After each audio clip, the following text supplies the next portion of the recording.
Hey there, I'm Brandon, and this is the Dirt Church Devotional. Let me ask you, have you ever read the Bible and then laughed at the people that were going through something?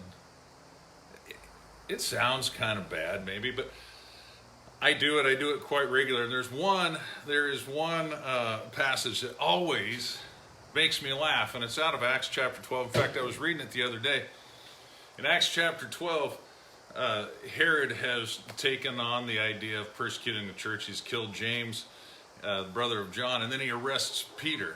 And he's planning on killing Peter the next day. And he's got Peter guarded by, all these guards, 4 sets of 4 guards, whatever.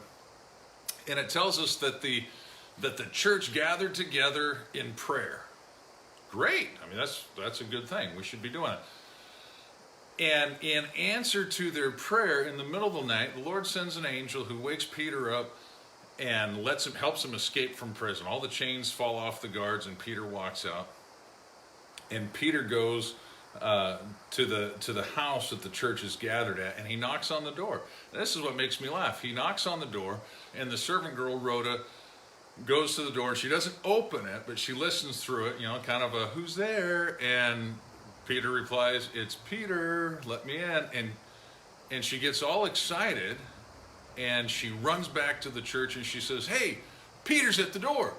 And the whole church is like, "No, it can't be Peter. It's probably his ghost."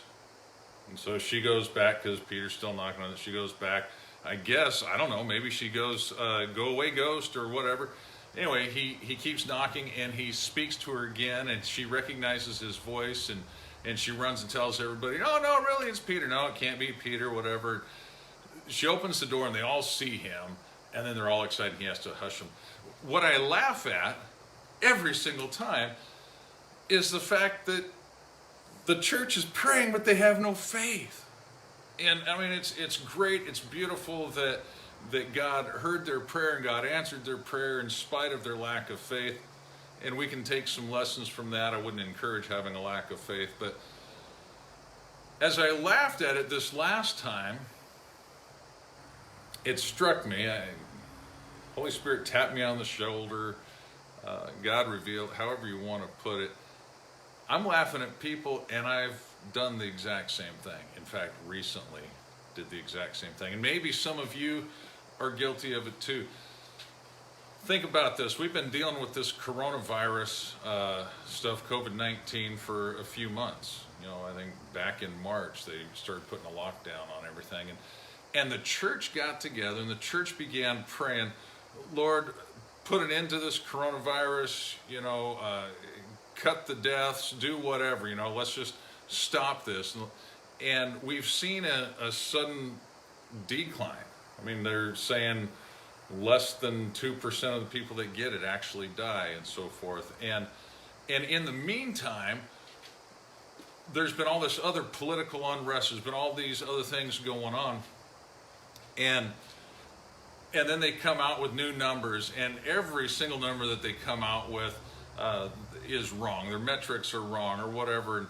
And I have gotten to the point where I've been saying, "Yeah, what are they going to tell us next?" Because nothing they say is right. I've been guilty of it. This is like a joke. I mean, come on, just stop. And I see what's going on with the political side. Just stop it. And then the Lord reminded me, you guys prayed. And I got to thinking, well, what if their numbers were right in the first place? What if this really was as bad as they said in the first place? What if God actually heard our prayers and answered?